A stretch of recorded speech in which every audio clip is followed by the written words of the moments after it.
Manufacturers widely apply HDPE injection molding technology to the plastic molding industry, such as healthcare, industry, electronics, and construction, and export it to many countries such as Germany and Spain.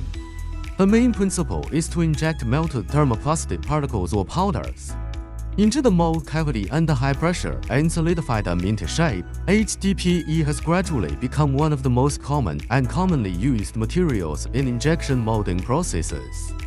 The advantages of HDPE injection molding make it a popular choice for various applications in various industries.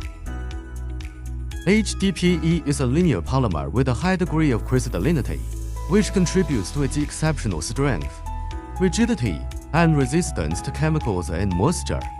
This thermoplastic material is widely used in the production of various products, including containers, bottles, toys, and automotive components.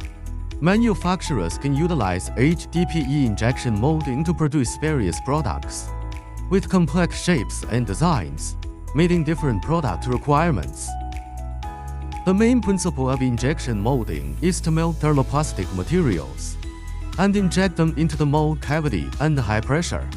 The high degree of automation makes it a preferred material choice for many manufacturers in plastic molding. Among various thermoplastic materials, high-density polyethylene has become a popular choice in the injection molding industry due to its excellent advantages and multifunctional properties. Would you like to know more about our company's products or services? Welcome to leave a message in the comment area. Welcome your attention, subscription, and consultation to get more industry information.